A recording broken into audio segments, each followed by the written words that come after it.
Hi guys, welcome to another series. तो जिस तरह लास्ट वीडियो के अंदर डिस्कस किया था कि सारा कुछ जो है ऊपर जा रहा है, नेक्स्ट टारगेट बिटकॉइन का डिसाइड किया था कि 128 के तक होगा। तो ये अभी आप करंट देख रहे हैं क्रिप्टो बबल्स के अंदर के टॉप 100 एसेट्स के अंदर क्या चल रहा है। तो जैसा कि आप देख रहे हैं कि मार्केट जो है वो ऊपर जा रही है as we predicted last time, और उसकी वजह ये है कि काफ़ी ज़्यादा पैसा जो है इंस्टीट्यूशन का जो है वो बिटकॉइन के अंदर आ रहा है। और इस टाइम पे इस दफ़ा लगता नहीं है कि बिटकॉइन जो है ना वो इतना ज़्यादा नीचे गिरेगा। उसकी वजह ये है कि ज़्यादा मेजर फ्लो जो ETF के अंदर आ रहा है वो इंस्टीट्यूशंस की तरफ से आ रहा है। फॉर एग्जाम्पल ETF जिसे कहते हैं, एक्सचेंज ट्रेडेड फंड्स, उनकी तरफ से ज़्यादा इनफ्लो आ रहा है। और जो एक्सचेंजेस होती हैं, जो इतने मल्टी बिलियन के जो फंड्स होते हैं, ये जो इंस्टीट्यूशनल क्लाइंट्स होते हैं, ये चीज़ें खरीदते हैं और ये फिर इस तरह ये नहीं है कि 20% या 100% ऊपर गया तो बेच दिया, ये लॉन्ग टर्म होल्ड करते हैं। ये एज अ एसेट उसको होल्ड कर रहे हैं। और इससे जो है वो पता चलता है कि बिटकॉइन के अंदर जो है वो लोगों का इंटरेस्ट बढ़ना शुरू हो गया, ज़्यादा लोगों को समझ आना शुरू हो गई है, क्योंकि डॉलर जो है वो तो हमेशा नीचे ही गिरना है। अभी जो वन बिग ब्यूटीफुल बिल जो ट्रम्प पेश करने की कोशिश कर रहा है तो वो भी बेसिकली यही है कि kick the can down the road और प्रिंट करेंगे बहुत ज़्यादा। और आई थिंक ये जो करंट बुल मार्केट होगी ये बहुत ज़्यादा आई वुड से कि पागलों वाली, मतलब कि इतना ज़्यादा क्योंकि पहले जो जितनी भी बुल मार्केट्स हुई हैं या जो कुछ भी हुआ है वो सिर्फ एक स्पेकुलेशन की वजह से हुई है कि कल को एक ऐसा होगा कि, मतलब एक स्पेकुलेशन थी। लेकिन अब जो करंट जो प्राइसेस जो चीज़ों के ऊपर जा रही हैं वो एक्चुअली के अंदर डिमांड की वजह से जो है वो ऊपर जा रही हैं। और दूसरा ये है कि फिर बिटकॉइन अभी, क्योंकि ये वाली बुल रन जो है ना डिफरेंट है लास्ट बुल रन से। लास्ट बुल रन के अंदर ये होता था कि बिटकॉइन जब ऊपर जाता था उसके बाद फिर बिटकॉइन नीचे आता था और फिर जो थे ना बाकी आर्ट्स जितने से वो सारे के सारे पंप करते थे। लेकिन अगर हम देखें बिटकॉइन की डोमिनेंस, तो ये देखें कि ये काइंड ऑफ एक वर्टिकल लाइन ही चलती जा रही है। तो इसकी वजह यही है कि जो पैसा जो आ रहा है बिटकॉइन के अंदर वो इंस्टीट्यूशंस का आ रहा है, और वो इंस्टीट्यूशन ऐसे नहीं है कि वो सेल करके तो आर्ट्स के अंदर चले जाएंगे। तो इस वजह से अभी जो है वो करंटली इसकी मतलब कि एक दफ़ा, दो दफ़ा, तीन दफ़ा ये देखने में तो लग रहा है कि एम पैटर्न बन गया है। बट लेट्स सी, अगर ये बिटकॉइन की डोमेन्स गिरेगी देन जो है वो आर्ट सीजन शुरू होगा। लेकिन अभी बिटकॉइन के अंदर बहुत ज़्यादा बाइंग प्रेशर है, और अब उसके अंदर उसके साथ साथ जो है वो एथेरियम के अंदर भी जो है ना वो बहुत ज़्यादा बाइंग प्रेशर आना शुरू हो गया। बिटकॉइन के मुकाबले के अंदर जो है वो एथेरियम जो है वो अच्छा परफॉर्म कर रहा है। और आगे से हमारे पास एक जो फर्स्ट रेजिस्टेंस है वो अराउंड 5% के ऊपर है, देन 14% के ऊपर है, और फिर 20% पे है, देन इवेंचुअली ओवरशूट किया तो जो है वो हमारा 27% के ऊपर है। यानी कि अगर अभी आप परपेचुअल ट्रेड खोलना चाहते हैं, मैं मतलब रिकमेंड नहीं करता किसी को, लेकिन I think it is a good time. ज़्यादा बेस्ट टाइम तो ये था कि एक दो तीन दफ़ा जो है वो मौका मिला यहाँ पे। तो अब तो ऑलमोस्ट प्रॉबली या लुक्स लाइक कि हम थोड़ा सा जो है वो नीचे आएंगे यहाँ पे। उसके बाद वहाँ पे जो है ना वो एंट्री एक ली जा सकती है। तो ये भी किया जा सकता है कि यहाँ पे थोड़ी सी एंट्री, जितनी एंट्री लेनी है अब उसका जो है वो 70% लें, और फिर वेट करेंगे अगर ये नीचे आता है तो फिर उस तरह जो है ना वो एवरेज डाउन करते जाएँ। क्योंकि या तो सपोर्ट के ऊपर लेनी चाहिए या फिर क्लियर रेजिस्टेंस के ब्रेक के ऊपर।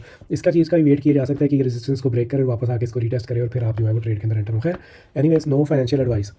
तो बाकी अब ये मैं कह रहा था कि ये जितने भी जो बुल रन है ये सारी की सारी इंस्टीट्यूशंस की वजह से जो है वो आ रही है। और यहाँ पर देखें अगर हम फेडरल रिजर्व की स्पेंडिंग का और उनका रेवेन्यू, तो स्पेंडिंग जो है वो बहुत ज़्यादा ऊपर जा रही है। यानी कि कमा पैसे कम कमा रहे हैं और जो है वो खर्चा ज़्यादा है। तो ये ज़्यादा देर तक आपको पता नहीं चलता होता। अगर ये कोई आपने देखा होगा, कोई लाखपति करोड़पति आदमी भी हो, अगर वो अपनी कमाई से ज़्यादा खर्चा कर रहा है तो एक टाइम आता है कि वो फिर फ़कीर हो जाता है। तो अब जो वन बिग ब्यूटीफुल बिल है ना, वो basically this is the thing कि अब डॉलर जो है वो इतना ज़्यादा डिवैल्यू हो चुका हुआ है कि उसको सेव करना जो है ना वो बहुत मुश्किल है। तो अब हर करेंसी के जो है वो डिजिटल रिप्रेजेंटेशन होगी। For example digital dollar, digital euro, digital yen. उसकी वजह ये है कि जो जब आप किसी चीज़ को डिजिटल कर देते हैं ना, तो आप उसकी जो डिमांड है ना उसको आप बहुत ज़्यादा इंक्रीज़ कर देते हैं। फॉर एग्जांपल कि अगर आप पाकिस्तान के अंदर है या इंडिया के अंदर है, तो अगर आपने S&P 500 का स्टॉक खरीदना है तो बहुत ज़्यादा प्रॉब्लम है इसके अंदर। रेगुलेशन है, आपको पता नहीं है लो है या नहीं लो है। तो आई डोंट नो कि अगर पाकिस्तान से आप खरीद सकते हैं या नहीं खरीद सकते। लेकिन अगर उसका डिजिटल वर्जन अवेलेबल हो तो फिर उसके अंदर जो आपको जो KYC का जो पार्ट होता है ना, नो योर कस्टमर, वो सारा खुद सब कुछ ऑनलाइन हो जाता है। और उसके अंदर आप अपनी करेंसी को जो है आप US डॉलर में कन्वर्ट करते हैं, और फिर US डॉलर से कन्वर्ट करके आपने जो वैल्यू है ना वो लेनी है वो आप ले सकते हैं। इसे कहते हैं टोकनाइजेशन। तो रियल वर्ल्ड एसेट और AI जो है ना, ये आगे आने वाला जो है ना वो बहुत बहुत बड़ा बिग ट्रेंड है। आई थिंक ये वाली जो वीडियो जो लोग पूरी देख लेंगे वो बहुत अच्छा जो है वो, मतलब उनको बहुत अच्छा परफॉर्म करेगा उनका पोर्टफोलियो आगे फ्यूचर के अंदर।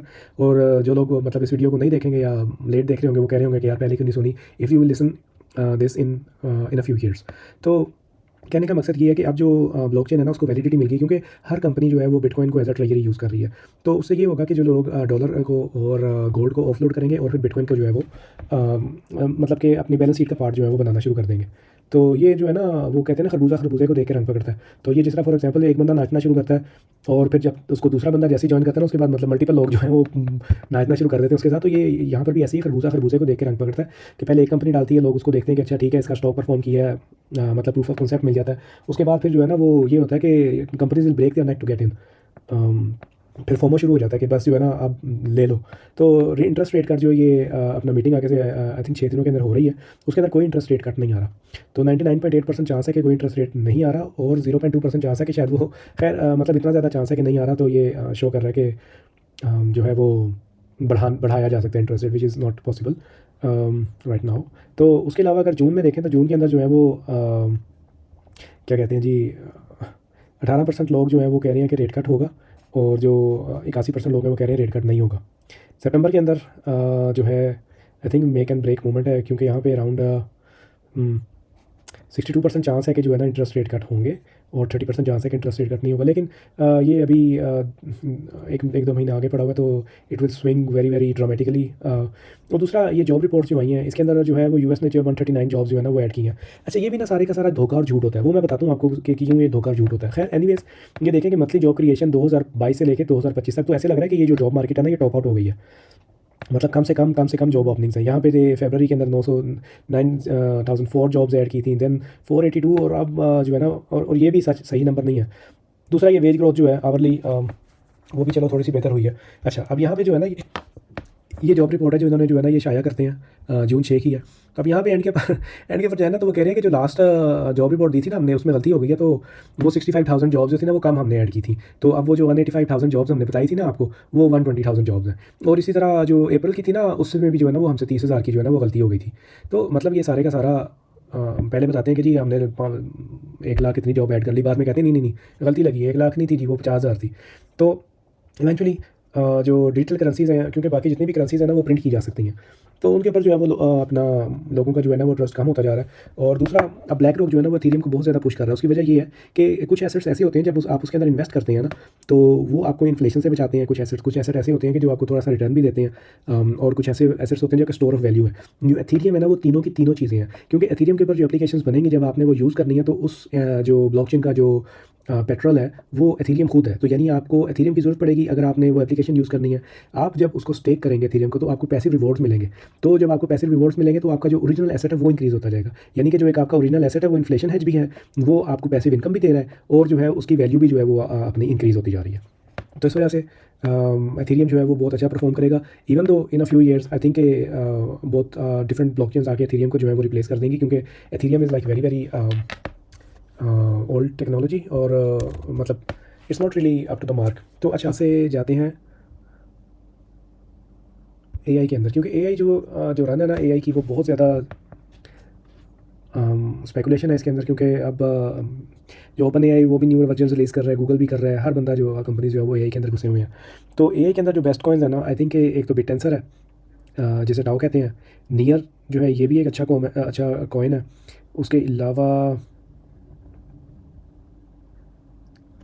डेस्ट्रा तो है, डेस्ट्रा नेटवर्क जो है ये बहुत अच्छा कॉइन है। और उसके अलावा जिग चेन है एक, zig chain, this is also really good coin. उसके अलावा pen link, this one is also very good coin. और उसके अलावा अगर RW के अंदर बात करें,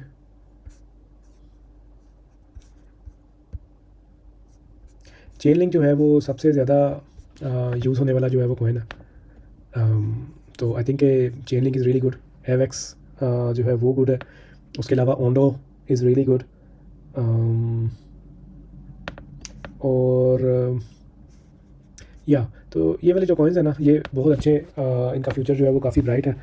उसकी वजह ये है कि ये काफ़ी ज़्यादा डिलीवर कर रहे हैं। और थोड़ा सा अब हम देख लेते हैं यहाँ पर DXY के अंदर क्या हो रहा है। या जिस तरह पहले डिस्कस किया था कि जो है वो DXY वो नीचे गिर रहा है, और इवेंचुअली डॉलर जो है वो अपनी वैल्यू जो है वो लूज़ कर देगा। बाकी बिटकॉइन जो है वो स्ट्रॉन्ग लग रहा है। RSI भी 59 पे है, मतलब बिल्कुल ऊपर नहीं है। यहाँ पर ये हमारे पास बेरिश डाइवर्जेंस आई थी, और उसके बाद आपने देखा कि थोड़ा डाउन ट्रेंड आया। लेकिन अभी जो है ये बेरिश डाइवर्जेंस नहीं है, क्योंकि प्राइस भी हाई बना रही है, और RSI भी जो है वो लोअर लो नहीं बना रही। तो ये यहाँ से लगता है कि ये जब काफ़ी ज़्यादा बाइंग प्रेशर है, और उसको रीटेस्ट किया एक दफ़ा, and then eventually I think we are on to the races. और इंटरेस्ट रेट कट जो है वो नहीं आ रहा, वो ऑलरेडी प्राइस इन है मार्केट के अंदर। और डेट्स इट। तो मिलेंगे नेक्स्ट वीडियो में। Until then take care, bye bye.